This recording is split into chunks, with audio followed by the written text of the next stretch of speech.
Hi guys, and welcome to this Model Engineers Workshop. Today in the workshop, Nuts and Nipples. Where is this channel going to?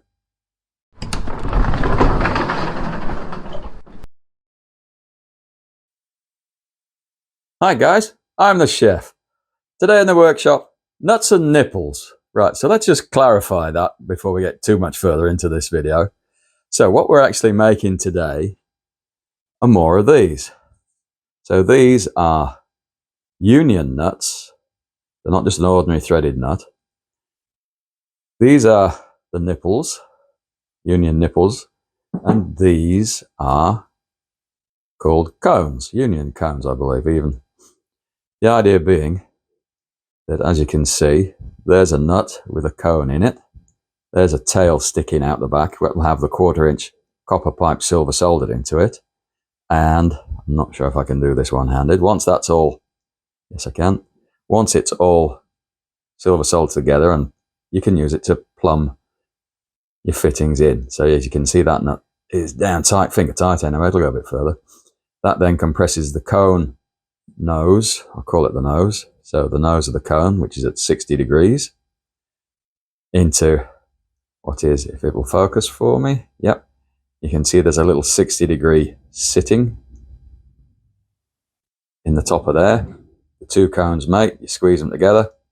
There might be a little bit of deformation as you do it, but at the end of the day, you get a watertight seal or a steam-tight seal, could be one or the other. I wouldn't say hydraulics, but that, because that's a totally different class of things. But anyway, so today, can't show you making the nipples. It was just a nice way of making an intro for this video today. Going to focus, there we go. So we're actually going to be making nuts and cones. Doesn't quite have the same ring to it as the opening 10 seconds of the intro, but excuse me.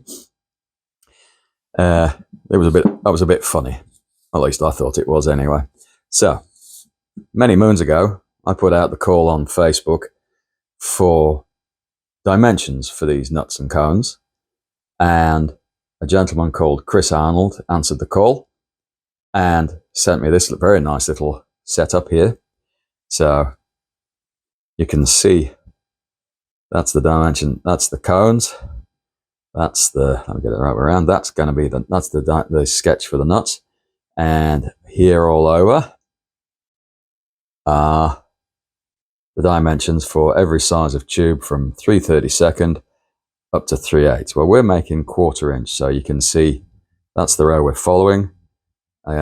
Chris did say that there was a bit of a mix of measurements in there. He's not kidding. You've got fractional, imperial, thousandths, and millimeters all together. So I made a few notes for myself, give me some rough ideas, because most of my tooling, in fact, I don't think I've got anything that I could measure 9/32 with.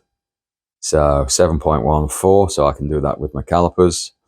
Again here, turned it into mils. Drill sizes, well, I'm lucky because I do actually have a full drill index of imperial drills. And then the rest is kind of calculated out, and I've made a little sketch, which is already on top of the lathe, for both the nuts and the nipples, so we know what we're going to be doing. Okay, so moving on. For the nuts, what do we need? Well, we need a center drill to start us off. We then go all the way through with a 7.5 mil. We then go to a certain depth, which I'm going to focus for me, marked on the drill there with a blue line, so I know how deep I've got to go. As you can see, it's not very deep, but it's just to make the hole start, because then we're going to go in to flat bottom that hole with a 11/32 end mill, and then we tap it with a 3/8 by 32 TPI. Can you see that there? 3/8 by 32 ME tap. That's the Model Engineer series. I mean, you've got BA, BSW, BPT, metric coarse, metric fine, UNC, UNF. They're all standards, but they're not really world standards. Unfortunately, This series was created over 100 years ago. I wish the model engineering fraternity would get its head together. I'm sure we would have more people doing this if we didn't have to buy this kind of thing. They are expensive. Your ordinary 3/8 would be what, a 9.5, a 9 or a 10mm tap and die set. They're tuppence halfpenny each. This set I bought years and years and years ago, and it was a fortune back then because, of course, you buy them as a set. So you've got the taper, the plug, the taper, the second, and the plug. We'll be going straight in with the plug because there ain't many threads to go at. So there's no point using the taper because it'll bottom out before it's probably even cut a thread. This will go all the way in and we get to about there. I've used this before. Oh yeah, when I made these nuts. But anyway, right. So that's just the tooling for the nuts. Then for the cones, these little things. That's it. We still need 2 more drills. We need the 7/32 drill, which goes all the way through, and the 1/4 drill, which will allow the pipe to go in, but not all the way through. And that's where the copper pipe gets silver soldered into. I'm making the nuts from X, which is of course the way it's got to be. Let's see, there we go, focus, there we go. So that's 11mm. It's a slight under, it's about 0.015 of a mil under the actual nominal size of the, what's it say, a 7/16. It's just under. I'm then going to be using 9mm hex to make the cones out of, which are actually round, but I haven't got any 9mm round and I can't find any. So I'm going to turn them out of 9mm hex, which I have a reasonable length of. That'll go into these will both go into the 3-jaw. This will finish in the 3-jaw. Once we're done with turning the blanks, I'll call them, for the cones, 3-jaw will come off. I'll put my collet chuck in the lathe. This is my lathe has a D14 spindle nose. Very nice too, very secure. This is I'll call it end here. This is a purchase piece I bought when I got the lathe. And as one of the first things that I made on the lathe, I made, oh man, that's a big chunk of cast iron there, ductile cast iron. I made that on the lathe, so I turned it to size, turned the taper in the back, drilled all the holes. As you can see, there's 6 holes in there. Sorry, 9 holes, because you've got 3 for the pins, 3 for the locking bolts, which are the ones next to the black pins, and the 3 in the bottom of the taper there. They're what hold this little collet check on the front. Only takes a matter of about 35-40 seconds to change over. When I made this, it pulled up very nicely, and I think I had 0.01 of a millimeter run out on it then. I've not measured it since. It's accurate enough for what we're doing. Right, so we'll go to the lathe. We'll make some more nuts so you can see what I'm doing, how they're made. And then we'll go, once I've got those made, because we'll end up putting this in the lathe chuck so that we can actually mount the nuts on that nipple at the end there, just so we can clean off the back face once they've been parted off. Not going to focus, there we go. And then we'll move on and we'll make a few more of the cones. I've got 1, 2, 3, 4, I've got 8 nuts, so I could use to make another 5 cones. I think for the tender at the moment I need 3. So that'll put 5 nuts and 5 cones into stock. Always useful. No idea when I'm going to need them, but somewhere down the track I'll go, ha, there is my little storage tins on the back of the workshop there, and I'll just be able to go and grab a couple when I need them. Righto guys, so let's get on to the lathe and we'll start making some of the union nuts. Righto guys, so I'm set up over here in the lathe now. I've got my 11mm hexagon brass here, which is the equivalent of the metric size that we needed, which was 7/16, I think it was. Got another camera somewhere up there, so we're going to do a bit of split screen again. All the tools are on top of the headstock, so I'll just get the 7.5mm drill into the chuck, tighten that down. There we go, and move that up. You can see it just coming in. There it is. Right, lock down the tailstock. Right, so let's do this in real time. Okay, it might get a bit noisy. I'm probably not going to talk, so I'm going to go 7.5, 11/32 drill, 11/32 end mill to give a flat bottom hole. Turn the machine off, then we'll tap it. Then we'll get the parting tool moving in. Just take a little bit of the edges off to make things tidy. Put a little collar on the top, and then move up a tiny little bit more part off, and then I'll get back to you. Okay, guys. So here we go. It might get a bit noisy. I think the mic will cancel it out, but here we go. Yeah, I'm just checking the mic. Yes, it is recording this time. Here we go. Helps if you turn the light on. Right, here we go. Hello. There we go.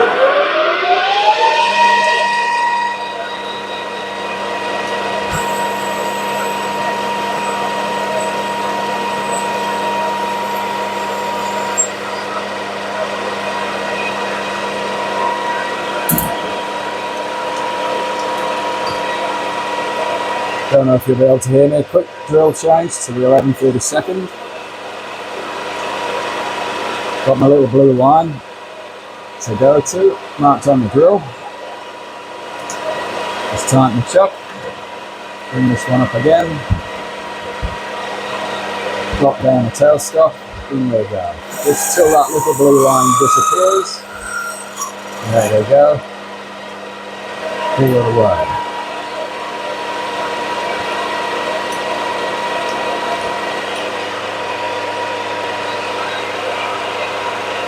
Then 30-second end mill, again blue line.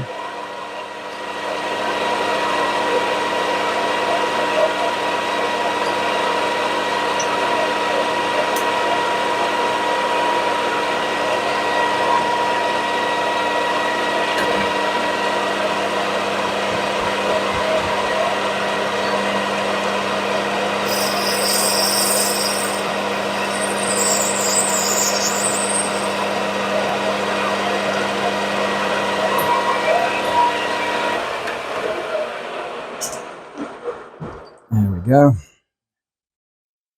Change that for the 3/8 by 32 ME tap. This is, as I said, the plug tap. Because if I go in with a taper, I'll hit the bottom before there's any threads cut. So we're going to go straight in with the plug tap. Right, so just bring that up. Now, of course, I don't need to lock the tailstock down. I need to get this into place. There we go. And then we start tapping. You'll hear it. Eventually, anyway.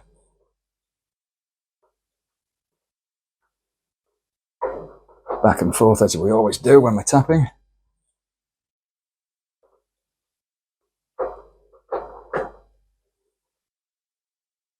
There we go. I hear it squeaking. Non-ferrous metals tend to do that.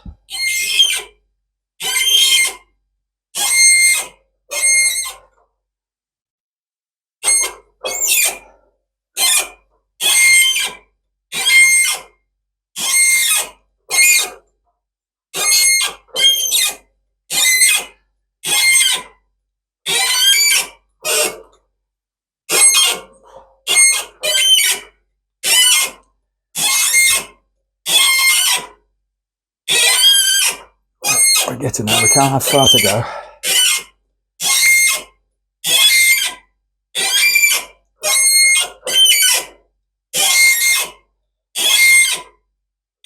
Oh, there we are, that's the bottom. Right, just wind that back.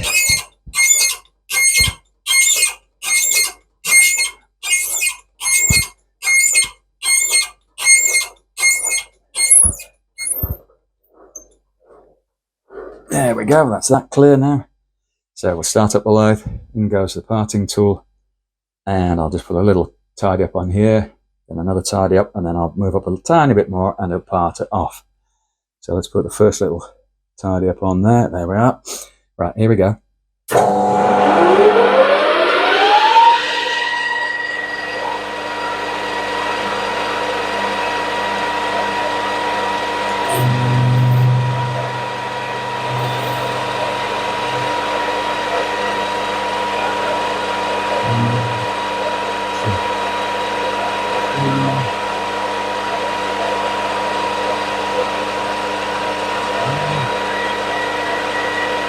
There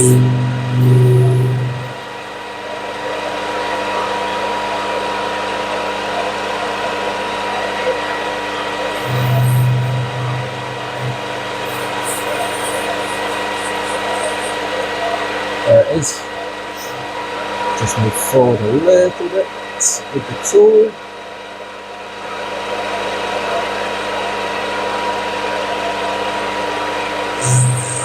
Just to clean up that parted off face. Not sure if you can hear me, but I'll either go over it with voice or text.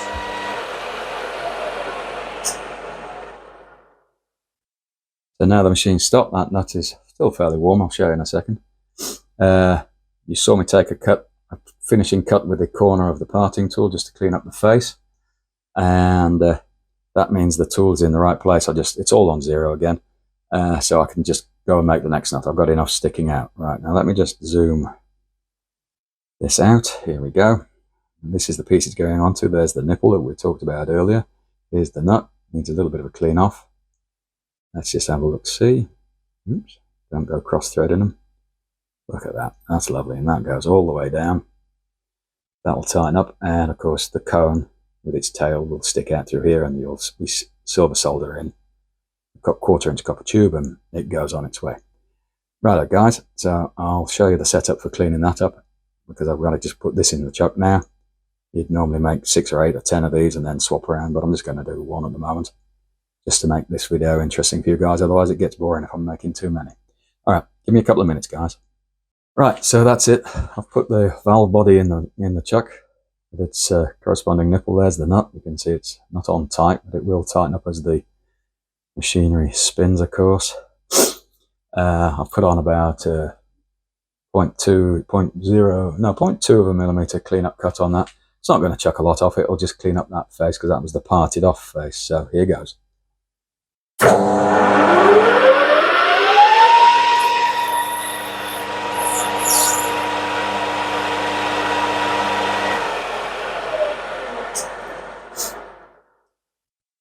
Easy as that.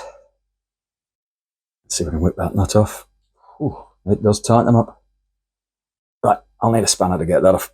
Give me a second, guys. Right, so just needed a little bit of touch with a spanner. I couldn't do it with my fingers. There we are, it comes off. Let's have a look. Spanner down, actually. There we are, one union nut. Let me see if I can zoom in. There we go. Looks pretty good to me. So, yep, like that. A little bit of, I can feel there's a few rough edges. A little bit of a wipe on some emery paper on these faces that will brighten it up a bit as well. More importantly, it fits nicely on there. Alright guys, so that's how we make a union nut. I'll get this taken out, I'll get the next piece of material in, and we'll have a go at making some union cones to go with these nuts and nipples. Righto guys, give me a few minutes to set up. Righto guys, so we're all set up in the lathe now. 9mm hex in the chuck. Center drill, I've just cleaned off this face because it was a bit rough and manky. So, order of operations, quick center drill in quite away with the 7/32, that's got to go all the way through. Then we go to the 1/4 inch to the blue line. Can we see? Yes we can, the blue line there. And then we'll start turning the outside. We've got to get the outside down to 8.63, which is the largest diameter. Then we need to turn down to a shoulder. That's got to then be 7.14 millimeters. I have here on top of the headstock, I've got one of the union nuts because of course that tail has to fit in that hole. And the larger diameter, the 8.6, needs to fit inside those threads that you can just see inside the nut there. Right, so let's be doing this, and if I need to stop, I'll bring you back in, bring you back out, and I'll talk to you. Okay, here we go. I wish it wouldn't do that.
Right, let's take a look where we're at. We need to get down to, this is 9mm across flats. We need to get down to 8.66365.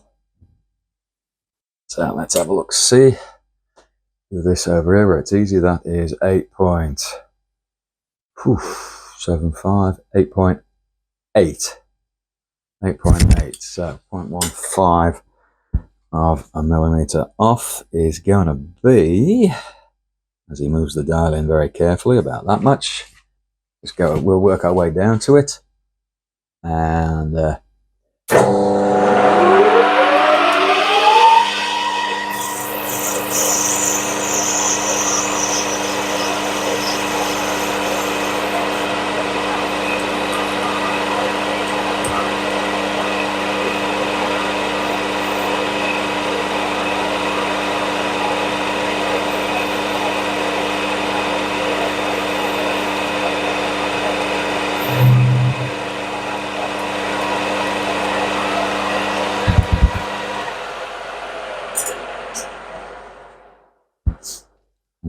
another quick check, just took a tiny little bit off. Let's have a look, see. I'll let go, come on, there we go. Right, we're at now 8.566, yeah, literally 657. Let's just have a look, see if that would fit inside the nut. It does, so we'll say that's a good size, and then we've just got to set up now. So we can turn the little tail on here. I just need to center up on the end of that and set the dials on the top slide across to 0. And then I know how many turns and how many divisions I need to do to get the right depth of 6.75 mils. All right, hang on. Just going to have to pause this for a second, guys. Right, back again, guys. So what I've done, I've just lined the tool up with the end of the material, the workpiece here in the chuck. I've set the dial on the top slide here to 0. I've just wound out a little bit to form a clearance. So I'm just going to now get the lathe back on, make contact again, and go along the right number of turns, and we'll just work our way down. We know roughly this is 8.65. We've got to get down to 7.14. So there's a little bit to come off. Not a lot. And we'll just go the right depth every time, and I'll just keep checking as we go along. All right, guys. Make sure nothing's changed or moved. Nope, that spins freely. Okay, here we go.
Alrighty, let's have a quick measure, see where we're at. Can't be far off now.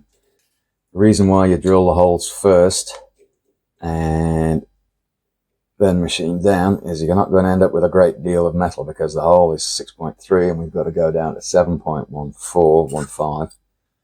And of course, that's not going to leave you a lot of material. So we're looking at this moment in time at 7.555665. 7.65, so we've got 0.5 mil to take off that diameter. So let's go, I'll just move the dials very carefully. This will get us down to probably about 7.25, and then we'll remeasure and take a final skimming off.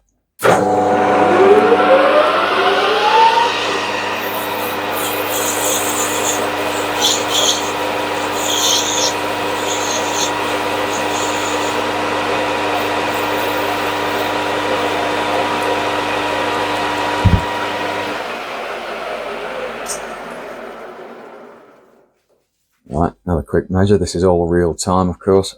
There's just that little pause in there, and I had to stop it. But since then, before that and all this, it's all real time. We're now at 7.12. Yeah, literally 7.25. Another 0.1 off that diameter, which is 2.5 divisions.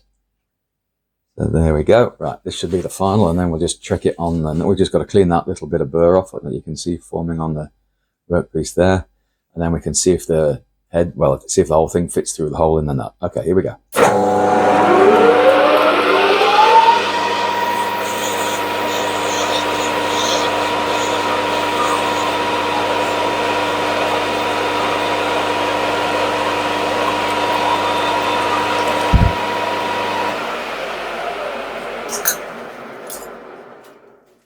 All right, all being well, this should be the last time we need to measure this. Okay, that felt good. So let's have a look. 7.15 on the knocker. There we go. Great. All right, let's just, now, we've just got to take that little bit of a burr off now. This is quite a small workpiece, so we're going to use a small needle file. Now, if you're using a file in a lathe, always use one with a handle. There are some horrific photos. If you search for lathe file injuries, I'm sure you'll find some god-awful pictures where people have used a file without a handle and the tang has gone straight through here, because there's a few bones going up that way, but most of it's meat. And guess what? It'll go through. If you strike that chuck jaw as it's going round, it's going to push that tang through your hand in no time flat. So 2 hands, one on the handle, one on the tip. And we're just gently going to work that burr away that's just raised up on that shoulder. Here we go.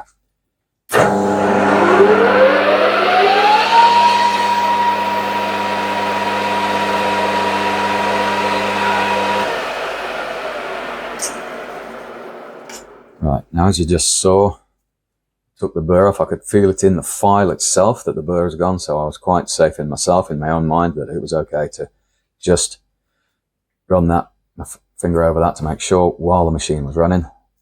As you saw, I didn't get my fingers too close. The last thing you need is to clatter your knuckles on that. Right, we now go to the next bit.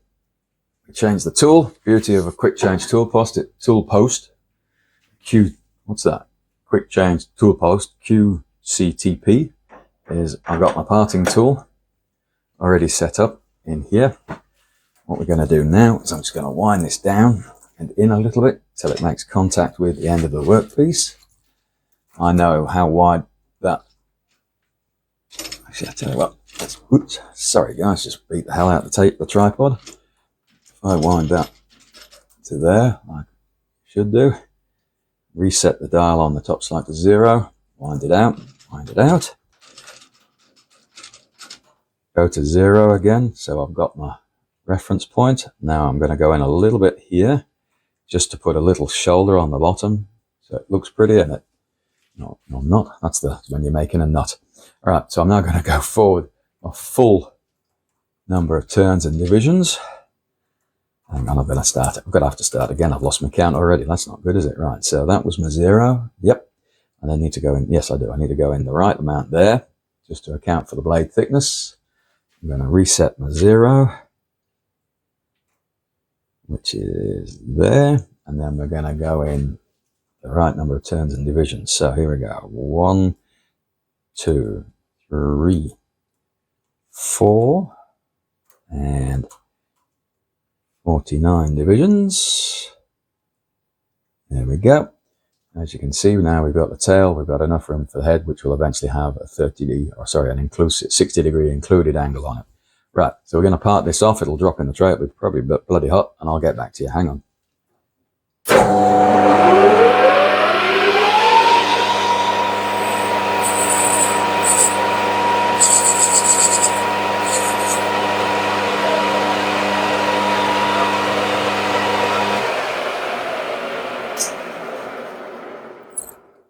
Right, so there we go.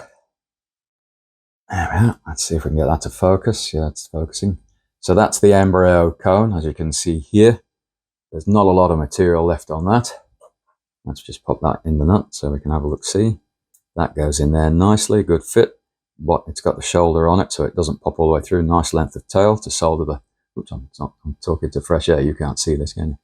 So they've got a nice length of tail to actually solder the copper pipe into the 1/4 inch. I don't know if I can get you to. Oh, yes, there you go. You can see down in there the shoulder where the 1/4 inch drill stops. That's what the copper pipe butts up against, and that way you get maximum through flow in the cone. Right, I'm going to pause the video here, make up another 3 or 4 of these.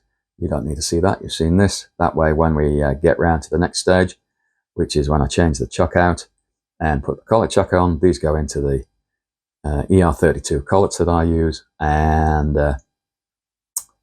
we just turn a cone onto them, taper. We'll need to reset the top slide for the angle, and then they're all finished. Right, give me a few minutes, I'll make up another 3 or 4 of these, and I'll get back to you.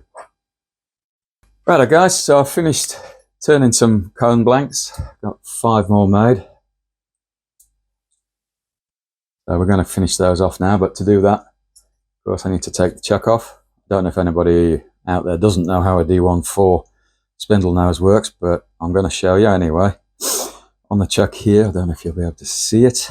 Yeah, a couple of center points because they line up the backing plate and the chuck itself.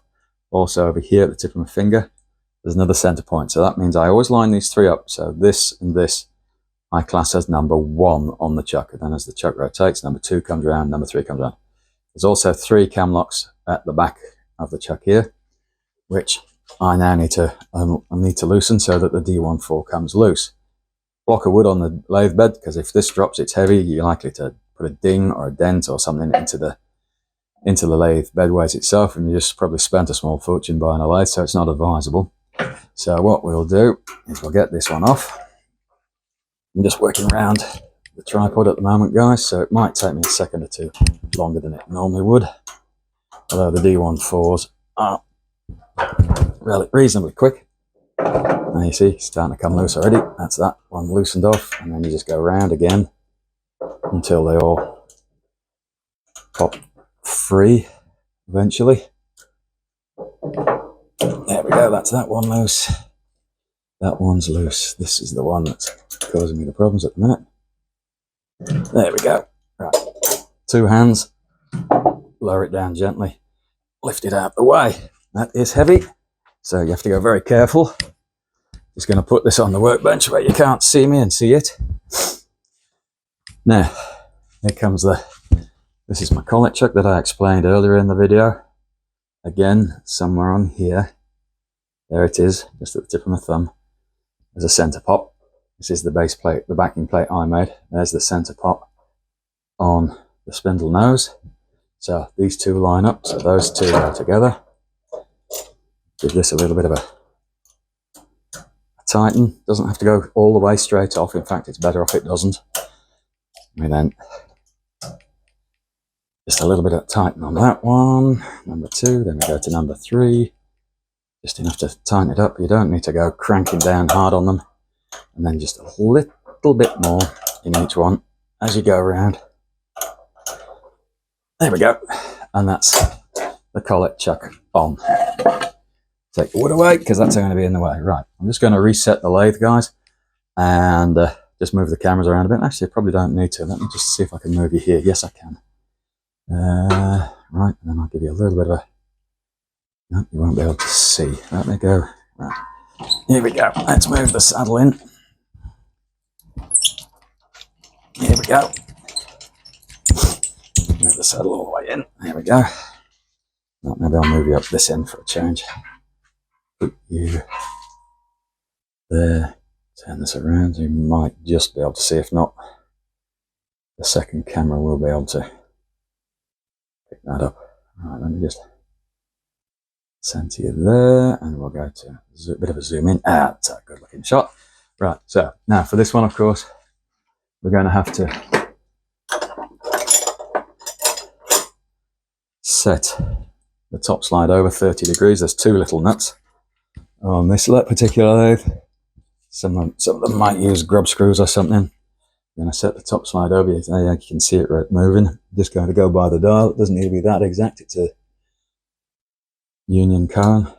Just again, when you tighten the nuts up, Don't go cranking down on them. It's only going to make life hard for yourself and on the lathe later on.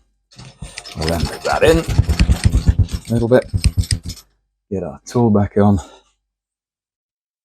the tool post so we can start lining things up, lock it back. Right, so now one of these cones, picked at random, just going to hold it in there with my fingers, hold it up against the collet face, get that to tighten down a little bit if I can. No, it's not going to do it. So now with the R32s, get a nice looking spanner with them. This you then get onto there to 4 locating places.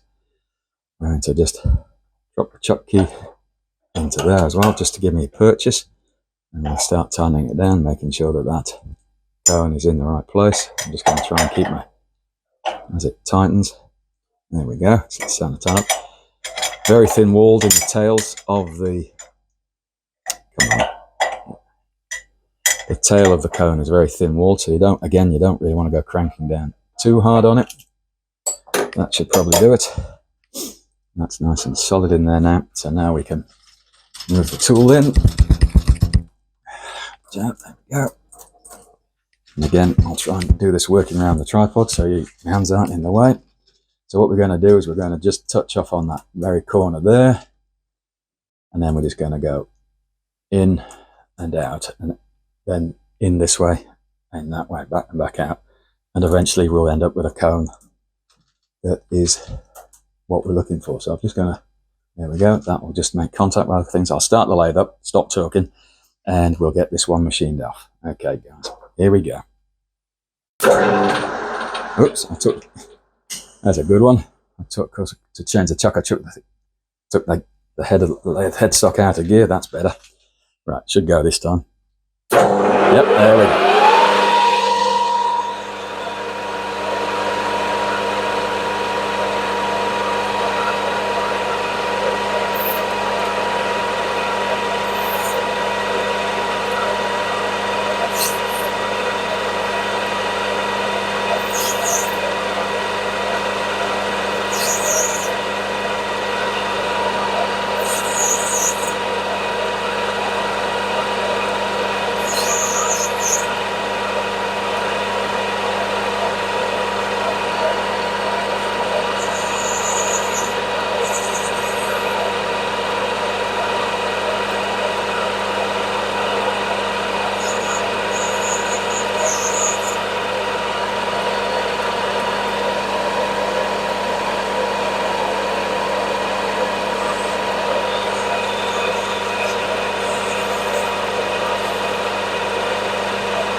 And that, as they say, is all there is to it. Yeah, that looks about right. Nice little, a little bit of a flat still at the end of the hole there. So it's not going to deform too much as you crank it down, tighten it down into the union cones. All right, guys, the only thing left to do now, excuse me, is to, again, use the chuck key, loosen this off, pop that out. Quick look for myself, that looks nice.